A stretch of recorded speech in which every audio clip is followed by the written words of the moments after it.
I don't want a woman with a big belly like that. You'll have to take care of the baby all by yourself while I'm stuck with this big belly being pregnant for 9 months. He looked at me with disgust, and a mean smile appeared on his face. I knew this would happen someday, and even though I saw it coming, I went to my room right away. When I came back, I had papers in my hand. Okay, here are the divorce papers. I handed them to Anton. He looked shocked and shouted, "What's going on? Why are you doing this all of a sudden?" "Well, you suggested it first. Hurry up and sign it. I'll hand it in tomorrow," I dared him. His face went red quickly as my words hit him hard. "Just watch. You'll regret treating me badly and looking down on me," I declared. "My name's Helen. I'm 26 and a housewife.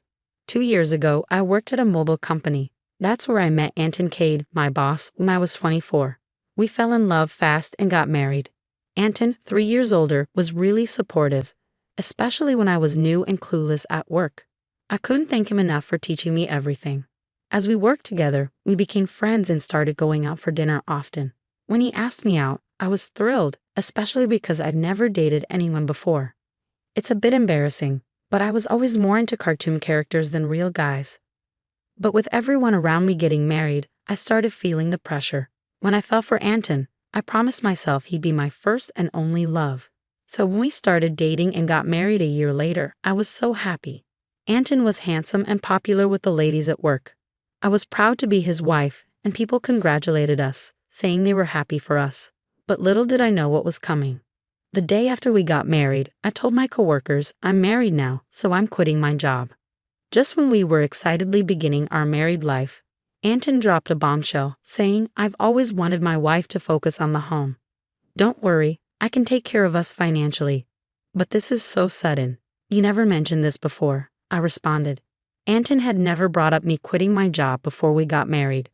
"I got this job through my dad's connection, so leaving without notice wouldn't be right." I wanted to explain, but Anton's eyes silently warned me not to bring it up. So I stayed quiet. I couldn't hold it back any longer. "I know I should have told you, but it's decided. Starting tomorrow, you're not going to work," Anton declared. What a shock. Anton's announcement about me staying home starting tomorrow hit me so suddenly I felt dizzy. But Anton was firm in his decision. I couldn't argue with him, considering he used to be my boss. Even though I had to leave my job abruptly, I was determined to make our marriage succeed.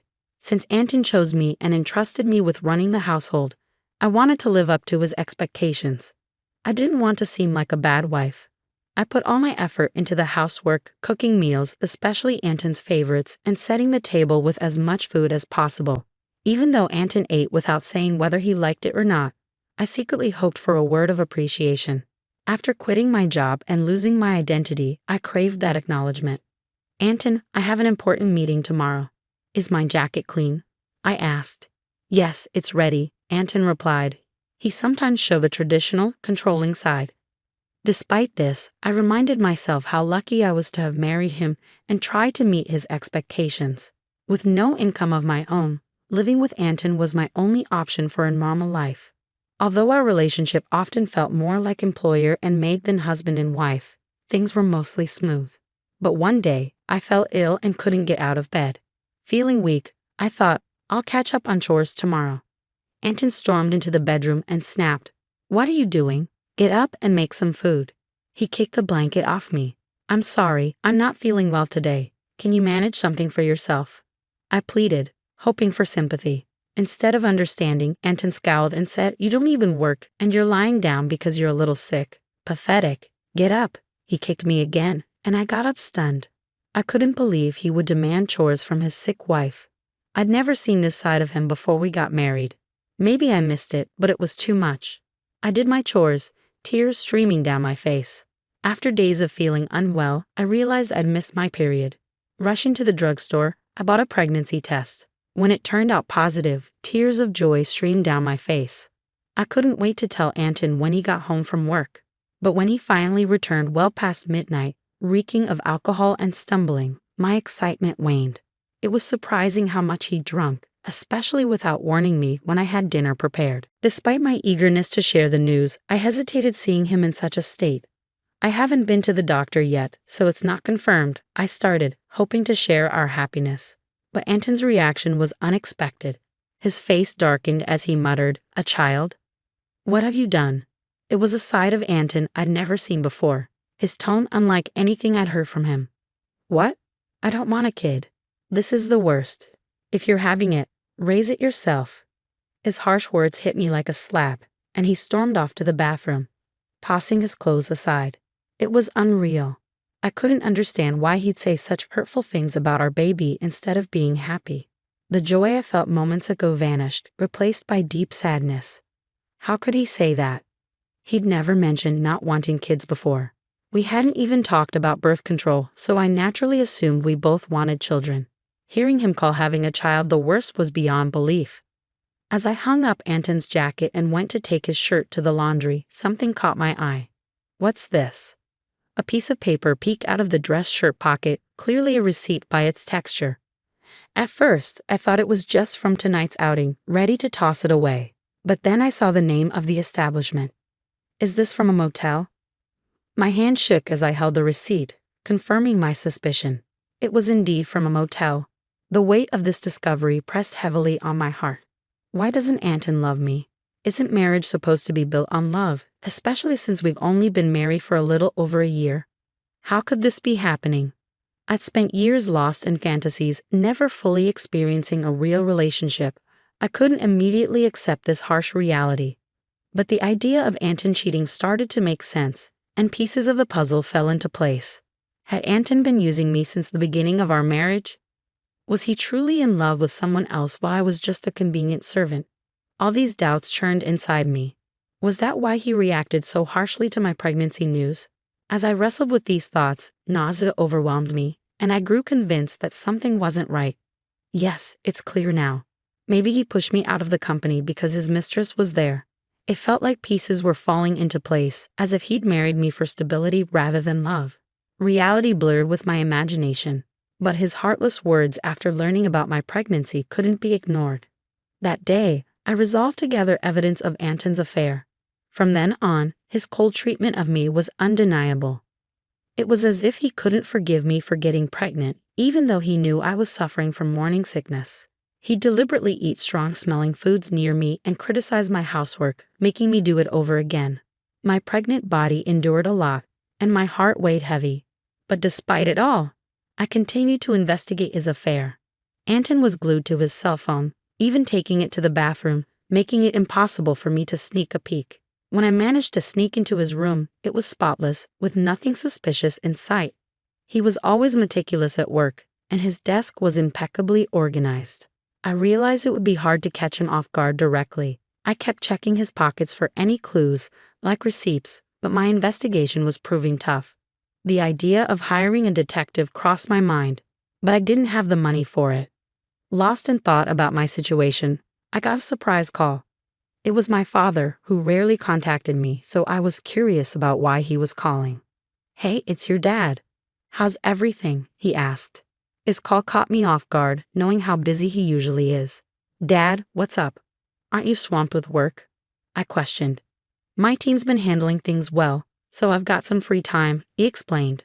My dad's the CEO of a company in Canada, and work has always been his priority.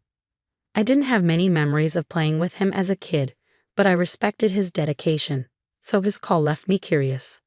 I asked, "What's going on?" As he began to speak, he dropped a bombshell. "Seriously?" I exclaimed, struggling to believe it.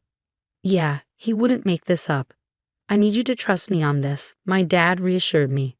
At first, I was speechless, but as it sunk in, I felt relieved. "Thanks, Dad. I really appreciate it," I said gratefully before ending the call. After all my dating, I was starting to see results, and it felt like a small victory. But with each new piece of information came a surge of anger and frustration over the ongoing tension with Anton. Months dragged on, and our relationship stayed strained. Then, something happened that turned our world upside down. At 9 months pregnant, I treaded carefully around Anton, always on edge. I tried to keep to myself, living a quiet, restricted life. One evening, I served dinner as usual, and when Anton got home, we sat down to eat. As I quietly took my first bite, Anton suddenly slammed his fork down. "What's this? It's awful," he yelled, hurling the food I'd made onto the floor. His sudden rage left me bewildered, struggling to make sense of it all. Anger surged within me as I watched him dismiss the meal I prepared. I've been thinking about this for a while. Lately, your cooking has been bland, Anton criticized, claiming my meals lacked flavor. It was true that during my pregnancy, I'd been toning down the spices for health reasons, but it was only temporary. If he wanted more flavor, he could have added seasoning himself. Why did he have to react like this? Before I could respond, Anton delivered another blow with his hurtful words. I don't want a wife with a big belly like yours.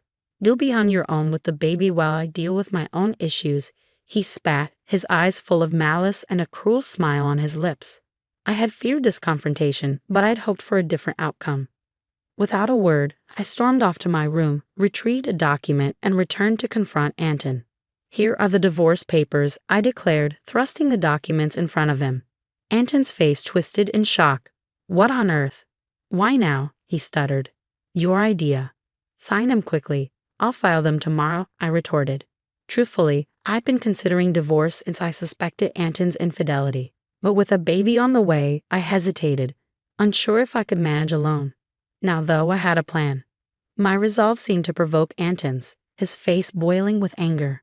You'll regret this. Every moment you belittled and controlled me, I warned, unwavering. I'll manage. Don't worry, I reassured him. Perhaps annoyed by my determination, he snatched the papers and began filling them out. Here. If this is what you want, take it, he grumbled. Thank you, I replied, surprised at how smoothly Anton handed over the divorce papers. The next day, I wasted no time in submitting them and leaving the house. I knew he'd be in for a shock when he got home from work. Moving in with my parents seemed like the right move, especially with my dad returning to the U.S. from Canada.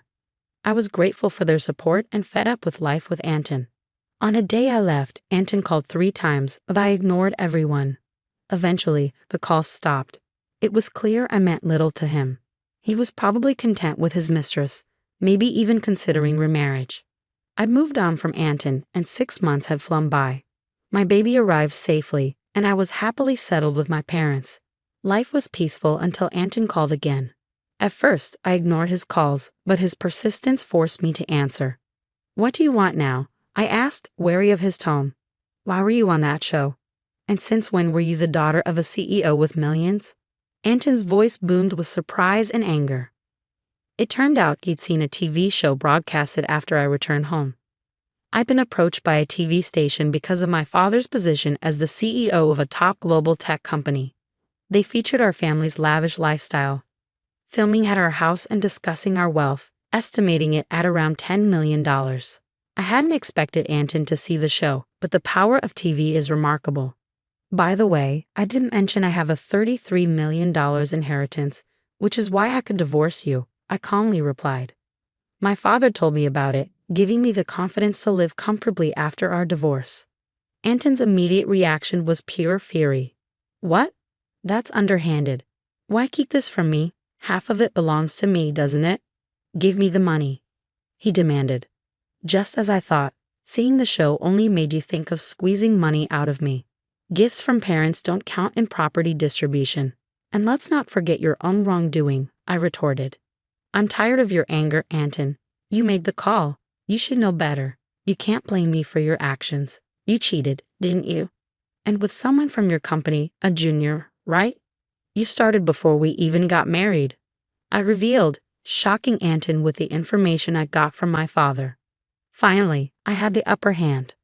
Did you think I wouldn't find out? My father has connections in your company. One of them spilled the beans about your affair. I never brought it up, but I will be asking for child support, I declared. Anton, still in denial, protested. Stop joking. Why should I pay? It's your fault for getting pregnant and slacking off with the housework. Hearing Anton blame you without owning up to his own mistakes was unbelievable.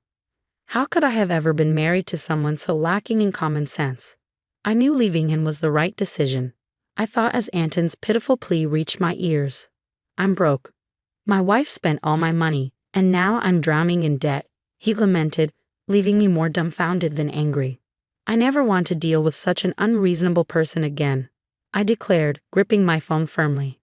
Your words are ridiculous. I want nothing to do with you. My lawyer will handle child support. Don't call me and you won't see our child anymore. Goodbye. Wait, Anton pleaded, but I didn't entertain him. After pouring out my emotions, I hung up and blocked his number, taking a deep breath. It's over now, right? No more calls from Anton. I don't want him disrupting our peaceful life, I reassured myself. Just then, I heard my baby crying from the other room, and I hurried to comfort them. It turned out Anton started paying child support each month, as a former colleague revealed. He claimed his new wife was a big spender, and he struggled to cover his living costs with mounting debt. Apparently, he reached out to me hoping for a share of my inheritance, but with me not budging, he found himself drowning in expenses, his income falling short. Whether it was pride or financial pressure, Anton's life took a downward spiral.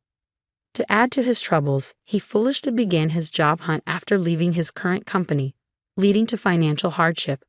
Learning this from a colleague left me unmoved. He brought this upon himself. His cruel words and actions won't be forgotten easily. I hope he learns from his mistakes. Meanwhile, I'm enjoying parenting with my parents, free from financial worries. With the possibility of inheriting the company, I'm ready to step up. Like my hardworking father, I'm determined to make my mark.